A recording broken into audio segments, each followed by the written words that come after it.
大家好，每个人都有梦想，但梦想的大小，在申问我的眼里，也是痛苦的大小。为什么申问我会这么说呢？因为梦想越大，失落越大，痛苦也越多。所以没有梦想的人，痛苦最小。因此，当风吹半夏上线之后，全网铺天盖地都是赵丽颖的土气、肥胖、圆润，简称土肥圆。这似乎偏离了看剧的正常心理、正常看点和正常风向。所以赵丽颖被黑粉们攻击颜值的舆论压力，几乎贯穿了整部剧的发展，也让其他人的影评压力越来越小，因为天塌下来都被这个大女主担着呢。然而呢，赵丽颖完全没有具体的反击和辩解，因为随着时间的推移，大家才发现她真的隐藏的好深啊。申万我说过，好剧本难求，有时回马主场也是变相的成功。同样的，好机会难求，有时时间点不对，一些风向和捷径还是可以动动脑筋，转换思维，反向思考的。于是赵丽颖的鬼聪明在差不多剧中的时候水落石出了。于是王炸弟弟王一博的变相难题也在乌镇事件之后纷纷出现了。视角永恒359度，观点永恒与别不同的申万我对溜粉、溜饼之类的传闻，一向都是独家解读，不假人手的。因为别人说了啥不重要，重要的是当事人说了啥。您说对不？现如今很多影视剧的预热宣传工作真的做得非常充分，光是在确定主演阵容的问题上就能够引发很大的热议。有一些作品还是比较明确的，从头到尾都网传同一阵容，这种真实性还是比较大的，而且粉丝也都愿意去相信。而有一些作品每隔一段时间就会网传出不同的演员，一方面可能是片方真的去接触了这些演员，最后因为一些原因没有达成合作，或者是想要放出风声，看看网友们的态度。另一方面，剧方只是为了蹭热度，通过这些演员的流量和热度，提前为自己的作品打下一个知名度。这一段时间网传阵容比较频繁的作品应该是《神隐》。这部剧一开始确定的阵容是赵露思和井柏然，而且在豆瓣平台的作品介绍首页上也能够看到两位演员的名字。但这一段时间有网传消息称，井柏然因为接触到了更好的作业，拒绝了这部剧的邀请。看起来大家还是觉得有一些可惜的，因为赵露思也算是95后当红的一位女演员，而且在豆瓣的介绍页上，井柏然的名字是排在赵露思前面的。目前能够确定的是，这部剧接触的女演员就是赵露思，而且赵露思方应该也确认出演。而关于男演员的选择就有很多争议。目前来看，这部剧在选男演员的问题上就如同击鼓传花一样，已经陆续的网传了多位男演员，也有消息称片方接触了王一博，接下来赵露思将和王一博合作主演这部剧。而喜欢王一博的摩托姐姐都知道，他目前将更多的重心都放在了电影上，这一段时间确实没有进组，但是也有网传消息称有新的电影资源在接触他。所以众说纷纭的时候，各种的猜就纷纷跳出来开拓话题，分享流量了。娱乐圈的每一位顶流都会被吃瓜群众24小时仰慕、追踪、议论和猜测。不仅王一博，出名更早的赵丽颖自然背负着更多的指指点和是是非非。尤其是35岁赵丽颖的颜值，明明可以跟同龄杨幂一样，跟观众争抢话语权，结果呢？赵丽颖压根就不在乎各式各样的颜值黑。为什么申问我会这么说呢？提起赵丽颖，很多人都会谈到她是农村出身的，但申万我觉得农村出身的演员多了去了，这根本就不算是她身上的一种符号。论穿着，赵丽颖一点也不土气，反而她很淡雅脱俗、时尚靓丽。论长相，赵丽颖也不是传说中的那类丑女，反而她很清纯，也很漂亮。论演技，赵丽颖虽不是科班出身，但演技了得的她，完全吊打科班出身的杨幂、唐嫣等85花们。如果你看过她的访谈，你就能真切地感受到她自尊不做作，真诚不虚伪，踏实不炒作，是圈内一位名副其实的好演员。至少申问我觉得她参演的每部剧，饰演的每个角色都不会让观众失望，值得花时间去看。尽管她喝个水都会被人黑，也尽管被杨幂等85花们有意的孤立了起来，但她依然向着风，拥抱彩虹，勇敢地向前走。赵丽颖出身平凡，但梦想不凡。底层人也有大梦想，只要心中有梦，勇于追求，相信总有麻雀变凤凰的那一天。赵丽颖1987年出生在河北省廊坊市的一个世代务农家庭，像很多农村家庭的孩子一样，她从小是跟着爷爷奶奶长大的，也算是最早一批的留守儿童了。农村的孩子没有这般那般的，唯一有的便是收麦子、摘棉花、包棒子等农活，而这却恰恰成了赵丽颖成名后的黑料。有时候，申万我是真想不通，如此励志的一个农村女孩，为什么总会有人用此来黑人家？事实证明，赵丽颖也从来不怕黑。每次访谈时，她总会大大方方地提起自己农村出身的身份，仿佛就是在说，老娘就是农村的，那又咋地？在农村生活过的应该都知道，除了干农活，剩下的时间几乎就是看电视。至于学习嘛，能自觉去刷2次函数题的少之又少，而赵丽颖自然也不例外。赵丽颖每次跟着爷爷奶奶干完农活后，总会安安静静地呆坐在黑白电视机前看电视，慢慢的，她心中也有了一种想做大明星的梦想。但梦想归梦想，彼时的她也只是想想而已，毕竟翻看了一下家里的亲戚朋友，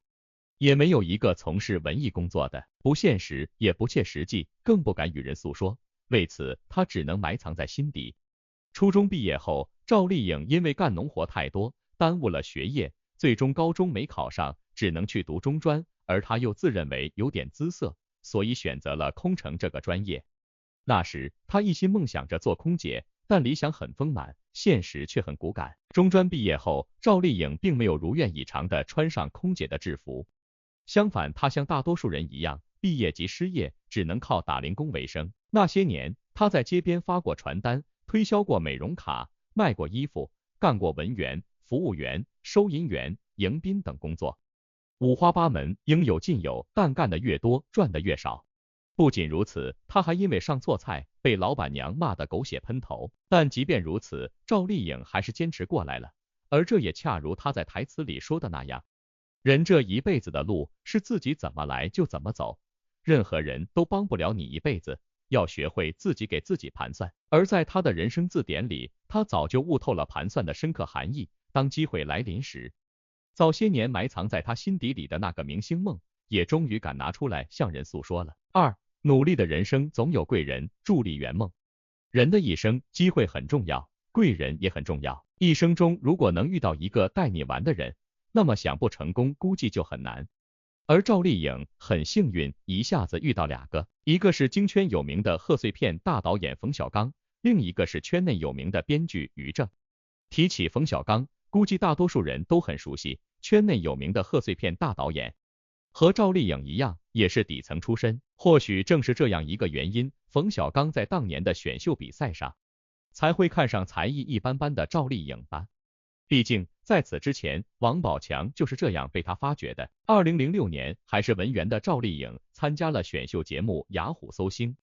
靠着一手隐形的翅膀，以及她傻愣愣的讨人喜欢个性和草根身份，得到了冯小刚的赏识，并拿到了冠军。随后因为冯小刚的关系，赵丽颖成功签约了风头正兴的华谊兄弟，并出演了冯小刚执导的千万广告大片《贵族篇》的女主角。至此，赵丽颖成功入圈，并且起点也不低。虽然冯裤子后来有点不太待见她，但不得不说，如果没有冯裤子的提携，赵丽颖也不可能会走到今天这个地步。在华谊那几年，赵丽颖没少吃苦，每年只有3天的休息时间，别人不敢演的角色，她争着抢着要，什么丫鬟、死尸、宫女等角色，赵丽颖都曾出演过。而像这样的角色，赵丽颖前前后后演了7年，而恰是这7年的演戏经验，磨练出了她精湛的演技。相比于科班出身的杨幂、唐嫣他们，从实践中磨练自己演技的赵丽颖，明显比他们高出一筹。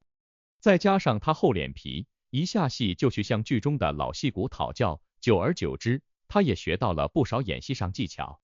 但即便如此，她也没少挨骂，比如骂她的脸太圆，当不了主演，让她去磨一磨腮帮子；骂她下巴太短，让她去垫一垫下巴。更有导演骂她的嘴像猪嘴，天天撅给谁看。如果仅仅是被骂还好，她还经常被人忽视，曾在山沟沟里有一个夜戏，但等了1宿也没等到，最终只好一个人躺在大石头上睡了一夜。如此种种的名场面实在是太多了。直到和华谊的合约到期，赵丽颖才结束了这样的苦日子。随后，赵丽颖靠着《新还珠格格》中的晴儿一角，成功的吸引住了于正的眼球，并邀请他加入于正的公司。于正当着众多媒体的面，直截了当的说：“我会给你最好的，什么都可以给你的，全是女一号。”但赵丽颖并没有答应，因为她不能忘恩负义，做对不起自己经纪人贺如的事。而于正听后，不但没有生气，反而更加的欣赏她了，因为人品好的人一定能红。日后的几年里，于正依然把自己最好的资源都给了赵丽颖，从锁清秋、宫锁珠帘到陆贞传奇、宫锁沉香，再到射雕英雄传、大汉情缘之云中歌，堪称是赵丽颖的成长史。尤其是陆贞传奇和宫锁沉香，不仅提高了她的知名度，还让她好好演了一次反派。一部电影3师傅领进门，修行在个人。赵丽颖曾暗暗发过誓，千万别让我抓住机会，一旦有机会，我一定会拼命的抓住。而她自己也非常的清醒，自知自己是平民百姓出身，起点比人落后，想要出头就得靠自己努力，抓住机会，唯有这样才能飞黄腾达。事实上，赵丽颖也的确抓住了机会，并趁此机会狠狠地实现了自己的野心。众所周知，赵丽颖在圈内有拼命三娘之称，一年只有3天的休息日，最多同时跨3部戏，骑马、吊威亚都不在话下。很多武戏，赵丽颖更是不用替身，每次都是拼着命的往前冲，以至于浑身都是伤痕累累，但她从来没有抱怨过。比如在宫锁沉香中，有一场戏是骑马中箭，拍的过程中，马因为受到惊吓，不受控制，最终把赵丽颖狠狠地摔在了地上。事情发生后，在场的人都被这一幕吓坏了，但赵丽颖忍着剧痛，依然坚持拍完了这场戏，但她的腰上留下了疤痕。再比如拍《楚乔传》时，赵丽颖同样很拼命，有一场在沙堆里被数次拖拉撕扯的戏，明明可以用替身，但她却坚持自己上，最终她在地上被反反复复摩擦后，膝盖被搞得鲜血直流，屁股磨成了厚厚的一层茧子。俗话说，师傅领进门，修行在个人。仅用身体上的拼命，很明显是不够的。作为一个演员，观众看重的还是演员的演技。而赵丽颖虽然不是科班出身，但她在演技上也留下了很多名场面。用通俗一点的话来讲，赵丽颖几乎是演啥像啥，而她自己也曾说过，做事就要有做事的样子，尽力的让自己做到最好。不说早期的作品了，就说今年热播的2部剧，赵丽颖都交出了完美的答卷。在《幸福到万家》中，赵丽颖饰演的村妇和幸福，只用了一个简单的小动作，就把这位没啥文化的村姑演活了。而这个小动作就是农村人最常用的插兜，赵丽颖也很好的利用好了这个动作，演出了自己作为村姑最土气的一面。再比如吃饭的时候，赵丽颖做出了农村人最习惯做的动作，很随意，也很自在，一点也不拘谨。更牛的是，赵丽颖完全放弃了以往古偶的完美形象，全剧下来素颜出镜，甚至脸上的小坑轻易可见，以至于很多人说赵丽颖真是大胆，这要是放在杨幂身上，她还真不敢这样素颜出镜。如今热播的《风吹半夏》中，赵丽颖同样表现耀眼，在她的带动下，这部剧豆瓣开分高达 8.4 分，成了年末口碑佳作。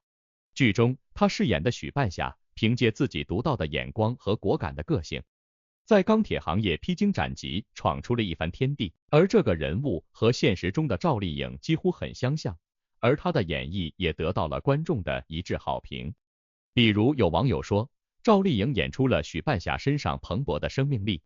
激励了我，有些事情就要敢想敢做，把不可能变成可能。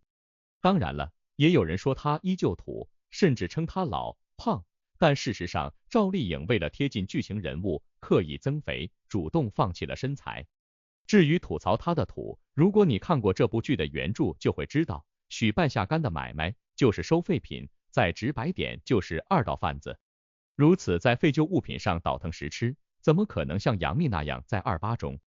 搔首弄姿、嘟嘴卖萌？所以许半夏这个角色不需要太出尘时尚的妆造，更不需要搔首弄姿。况且后期的赵丽颖造型上也没那么老土吧。就好比这位网友说的那样，那些说赵洁脸崩、油腻、演技差的，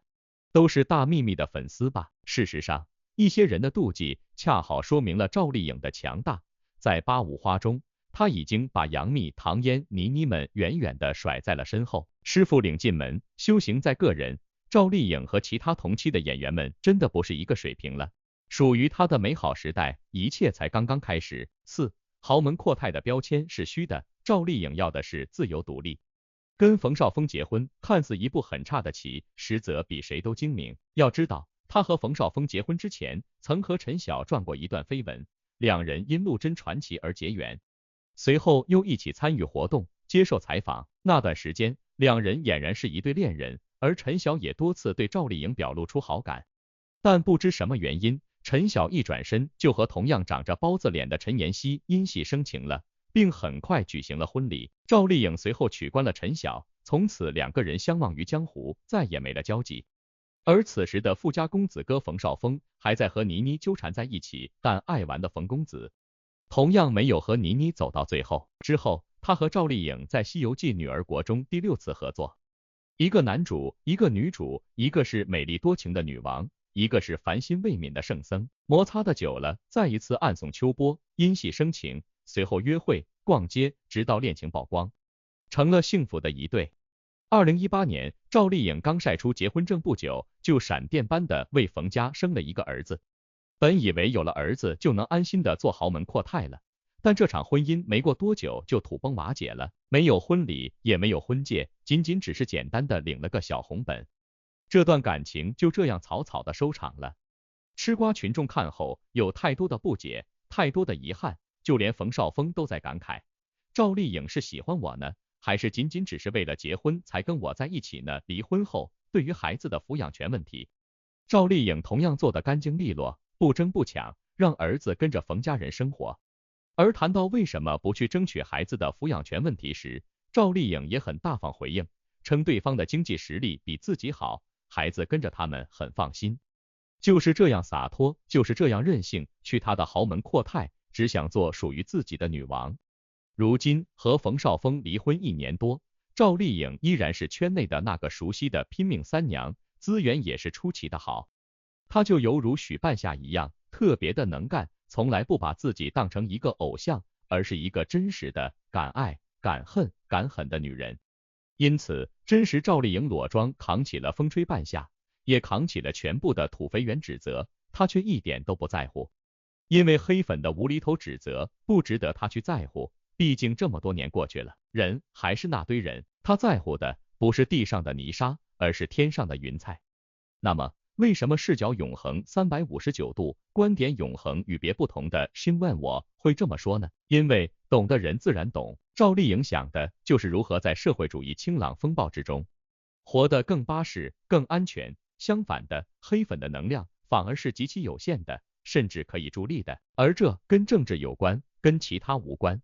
因此，当一些溜粉的人盯上赵丽颖、王一博的时候，有时候不全是坏事，甚至还能助力。